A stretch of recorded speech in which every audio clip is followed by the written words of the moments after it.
বন্ধুরা আজকে আমি আপনাদের সাথে শেয়ার করব এরকম বাটা মাছ কুমড়ো দিয়ে। দেখুন, কুমড়ো দিয়ে বাটা মাছ, কুমড়ো আলু দিয়ে এরকম একটা বাটা মাছের ঝোল আমি আপনাদের সাথে শেয়ার করব।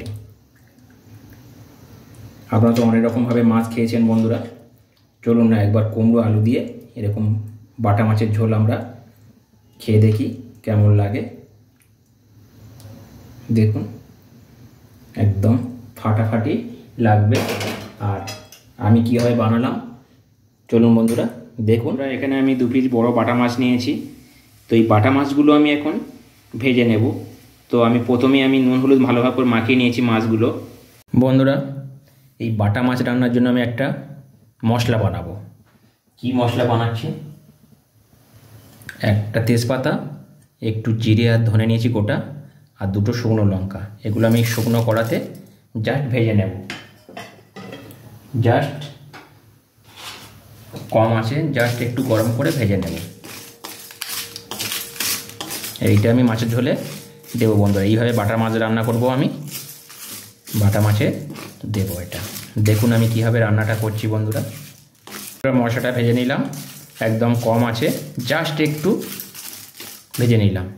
তো আমি এখন নামিয়ে নেব। বন্ধুরা আমি মাছ ভাজার জন্য কড়াই তেল দিয়েছি, আর তেলটা অলরেডি গরম হয়ে এসছে। এই মাছগুলো দিয়ে দেবো।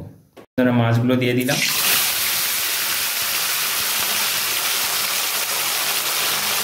মাছগুলো আমি কড়া করে ভেজে নেব। বন্ধুরা মাছটা ভাজা হয়ে গেছে। দেখুন মাছটা আমি এইরকমভাবে ভেজে নিয়েছি। তো মাছটা আমি এখন তুলে নেব।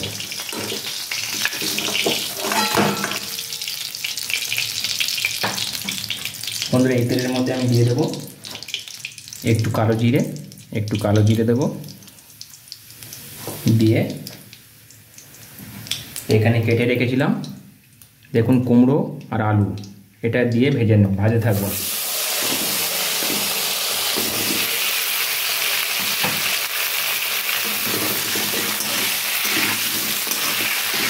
বন্ধুরা কুমড়ো দিয়ে আমি বাটা মাছ রান্না করছি, কুমড়ো আলু দিয়ে। এখন তো গরম এসে গেছে, গরমের সময় একটু এরকম হালকা খাওয়া ভালো।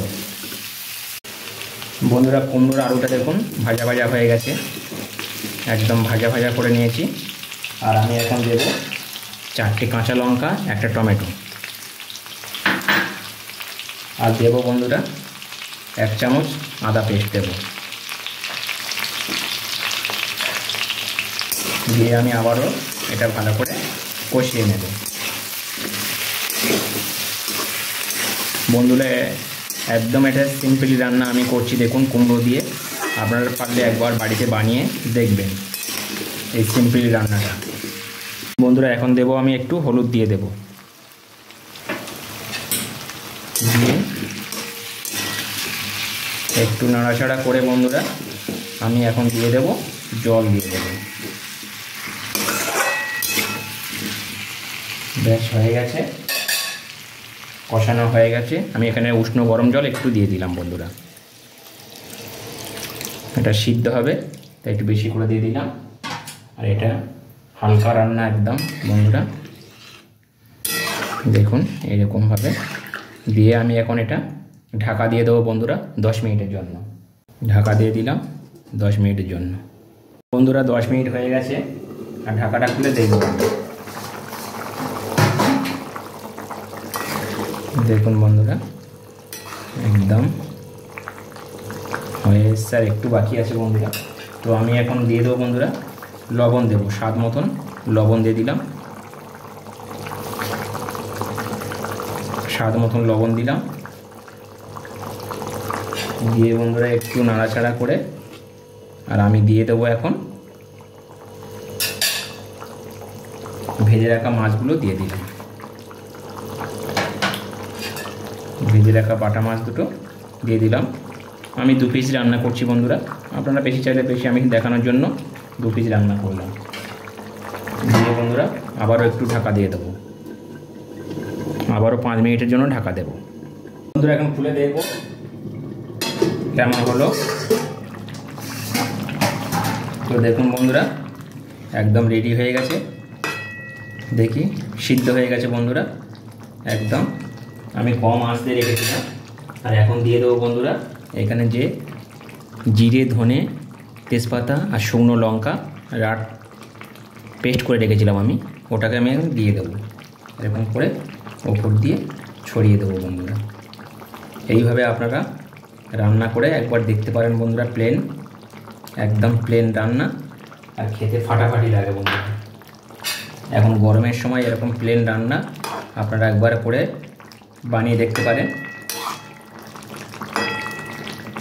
খেতে কিন্তু দারুণ লাগে। বেশি মশলা না, কুমড়ো দিয়ে বানাবেন বাটা মাছ এরকম। আর বন্ধুরা এখন আমি দিয়ে দেবো উপর দিয়ে ধনে পাতা দিয়ে দেবো, দিয়ে নামিয়ে নেব। তাহলে রেডি হয়ে গেল বন্ধুরা কুমড়ো আলু দিয়ে বাটা মাছের পাতলা ঝোল। তো কেমন লাগলো বন্ধুরা আমার রেসিপিটা, প্লিজ আমাকে কমেন্টের মাধ্যমে জানাবেন। আর নতুন বন্ধু হলে প্লিজ চ্যানেলটা সাবস্ক্রাইব করবে, আর পাশে থাকা বেল আইকনটা ক্লিক করবেন। তাহলে আমি যখন নতুন নতুন রেসিপি পোস্ট করব সবার প্রথমে নোটিফিকেশান আপনার কাছে পৌঁছে যাবে আর আপনারা দেখতে পাবেন। তাহলে আজকের মতন বিদায় নিই বন্ধুরা, সবাই ভালো থাকবেন, সুস্থ থাকবেন। Bye bye, tata.